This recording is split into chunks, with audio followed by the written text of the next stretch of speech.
কথা বলো না যাতে তোমার ভাইয়ের মনে কষ্ট হয়, এরকম কিছু বলা যাবে না। আমরা অনেক সময় এটা করে ফেলি, এমন কথা বলি যেটাতে আরেক ভাই বা আরেক বোন কষ্ট পায়। আমরা খুব সিম্পলি বলি, কিন্তু এটা কবিরা গুনাহ। এটা কি? বিশেষ করে তার আকৃতি নিয়ে আপনি কিছু বলতে পারবেন না, এটা বড় কবিরা গুনাহ। এটাকে বডি শেমিং বলে। কি বলে? বডি শেমিং হারাম। কারণ বডি স্ট্রাকচার, এটা কি আমার ইচ্ছে মতো হয়েছে না আল্লাহ বানাইছে? আচ্ছা, আপনি যে এত সুন্দর ফর্সা, কে বানালো? হ্যাঁ, আবার আরেকজন যে একটু শ্যামবর্ণের, তাকে কে বানালো? আপনি লম্বা, কে বানালো? কেউ খর্বাকৃতির খাটো, তাকে কে বানালো? তাহলে আপনি আকৃতি নিয়ে তাকে যদি ঠাট্টা করেন, আসলে কি ঠাট্টা কি তাকে করা হলো নাকি আল্লাহকে? কারণ আসল ডিজাইনারটা কে? হুয়াল্লাযী ইউসাউবিরুকুম ফিল আরহামি কাইফা ইয়াশা। আল্লাহ তাআলা তোমাদেরকে যেমন চেয়েছেন ঠিক তেমন মাতৃগর্ভে তোমাদেরকে ডিজাইন করেছেন, তোমাদের আকৃতি দিয়েছেন। এজন্য কারো আকৃতি নিয়ে অবজ্ঞা করা, তুচ্ছ করা, হেয় করা, এটা প্রকারান্তরে আল্লাহকে অবজ্ঞা করার সমান। দ্য ক্রিয়েটর, যিনি স্রষ্টা, তাকে আপনি অবজ্ঞা করেছেন, ঠিক কিনা বলেন? তাহলে এখন কারো আকৃতি নিয়ে কিছু বলবেন? আমরা বাংলাদেশে এরকম বলি না? বেশি মোটা হলে তাকে একটা নাম দিয়ে ফেলি। হ্যাঁ, কি বলি? কি বলেন? মোটু। তারপর কেউ চিকন হলে তাকে একটা নাম দিয়ে ফেলি, চিকন আলী। এরপর ধরেন যে কারো হয়তো নাক ছোট, চোখ ছোট, তাকে চাকমা বলে আমাদের এলাকায়। হ্যাঁ, নাক ছোট চাকমা। তো এটা হইলো? তো সে কি নিজে তার নাককে এরকম বানাইছে? এরকম নানা ধরনের আকৃতির অনেক কিছু হতে পারে। এই যে বডি শেমিং, এটা হারাম। এটা কি? এবং জরিপে এসেছে অনেক বাচ্চারা স্কুলে যেতে চায় না তার দেহের বিভিন্ন আকৃতি নিয়ে, তার বন্ধুরা তাকে টিস করার কারণে।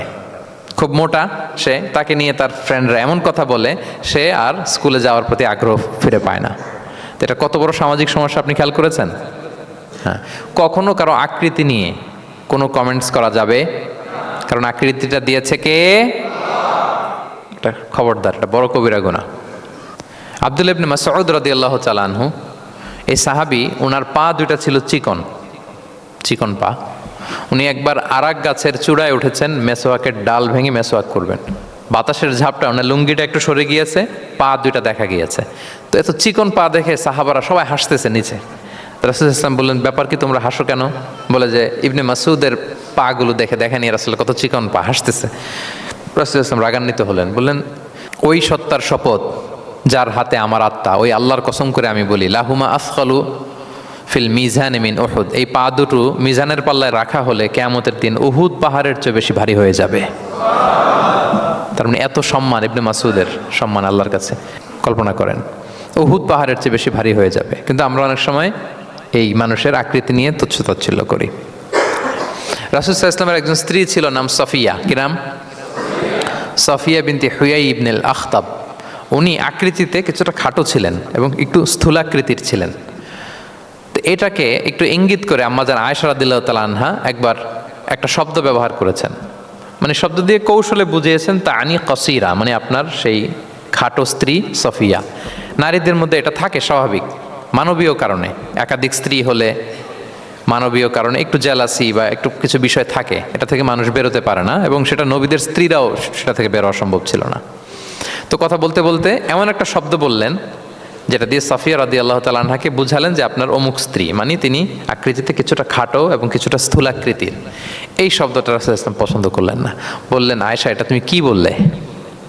আয়েশা, তুমি কি জানো, লাকুত কুলতি কালিমা, তুমি এমন একটা শব্দ বলেছো সফিয়ার ব্যাপারে, লাউ মুজিজাত বিমা ইল বাহরি লামাজহাজাতহু, এই শব্দটা যদি নীল সাগরে ছেড়ে দেয়া হয় তাহলে এই শব্দের পঙ্কিলতার কারণে নীল সাগরের পানি মুহূর্তেই কালো হয়ে যাবে। আর এরকম শব্দ যেন আমি না শুনি। আম্মাজান আয়েশা রাদিয়াল্লাহু তাআলা আনহা সচেতন হয়ে গেলেন, আর কখনো এরকম বলেননি। দেখেন, রাসূল ইসলাম কখনো এই বডি শেমিংকে স্পেস দিতেন না, কখনো না। আমরা এগুলোকে ছোট মনে করি, কিন্তু যাকে আপনি বলেন সে অনেক কষ্ট পায় মনে, সে খুব মনে কষ্ট পায়, এজন্য এটা বলা যাবে না, খবরদার।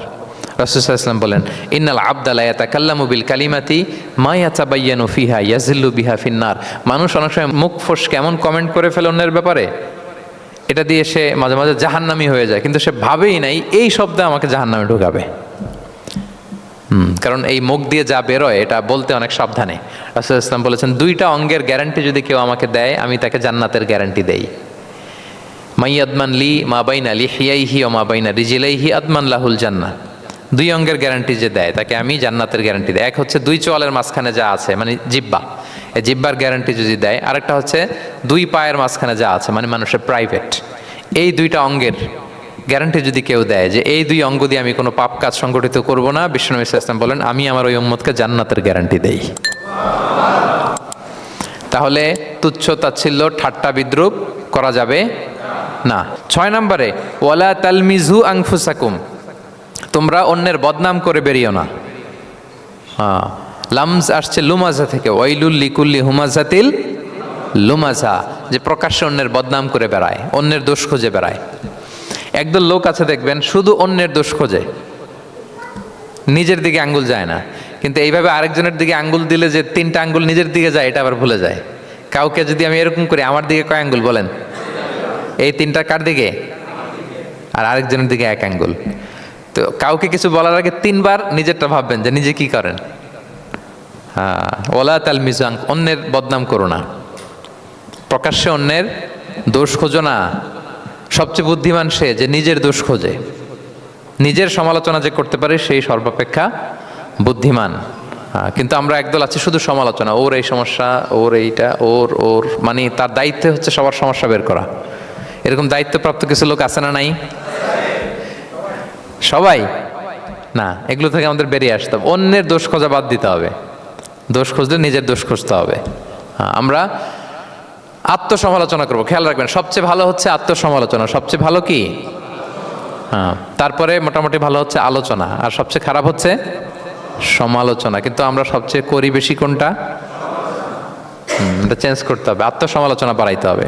আমি প্রায় একটা কথা বলি, small people talk about people, average people talk about things, and great people talk about ideas. ছোট মনের মানুষ যারা, এরা মানুষ নিয়ে কথা বলে, এর এই সমস্যা ওর।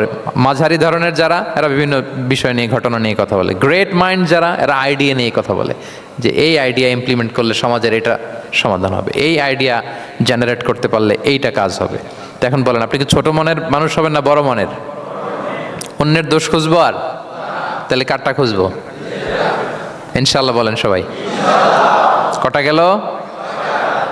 7 নাম্বার, ওয়ালা তানাবাজু বিল আলকাব, কাউকে মন্দ উপনামে ডেকো না। মন্দ উপনামে ডেকো না মানে কাউকে একটা বিশেষ নাম দিও না, তার নামটা সুন্দরভাবে ডাকো। নাম বিকৃতি করা কবিরা গুনাহ। নাম, আপনি বলুন হুজুর এটা একটা কথা হইলো, নাম বিকৃতি করছি তো কি হয়েছে? এটা আপনার কাছে সমস্যা নাই। ধরেন যে ওই লোকের নাম আব্দুল্লাহ, আপনার কাছে আব্দুল্লাহ এটা সিম্পল, ধুর আব্দুল্লাহ একটা কিছু হইলো। কিন্তু যার নাম আব্দুল্লাহ তার কাছে এটা অনেক দামি। তার কাছে কি? কারণ এটা তার পরিচয় বহন করে। ধরেন যে আমার নাম কি মিজান, আপনার কাছে মনে হয় আরে মিজান একটা নাম হইলো, তা আমার কাছে তো এটা অনেক গুরুত্বপূর্ণ, কারণ এটা আমার পরিচয় বহন করে। এই নামে মানুষ আমাকে ডাকে, ফলে এটা আমার খুব আদরের, আমার কাছে বড্ড যত্নের, দরদের নামটা। আপনার কাছে নাও হইতে পারে। মানুষ প্রত্যেকে তার নিজের নামকে খুব পছন্দ করে। দেখবেন যে মানুষ কাগজ পেলে নিজের নামটা লেখে, সিগনেচার দেয় একটা, দেখবেন দেয়। এরপর দেখবেন যে সি বিচে ঘুরতে গেলে বালুর মধ্যে নিজের নামটা লিখে, দেখবেন লিখে।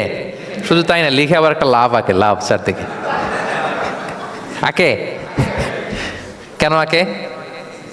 কারণ এই নামটা সে পছন্দ করে অনেক, এটা তার কাছে গুরুত্বপূর্ণ, আপনার কাছে নাও হতে পারে। এজন্য প্রত্যেকের নামটা তার কাছে খুব আদরের, যত্নের। তার নামটা আপনি সুন্দরভাবে বলবেন। নাম আপনি বিকৃত করতে পারবেন না। এটা কি গুনাহ? সগীরা কবিরা গুনাহ। এটা আমরা সমাজে করি, নাম বিকৃত করি না, নাম বিকৃত করা যাবে না। ওয়ালা তানাবাজু বিল আলকাব, মন্দ নামে ডেকো না। আমাদের সমাজে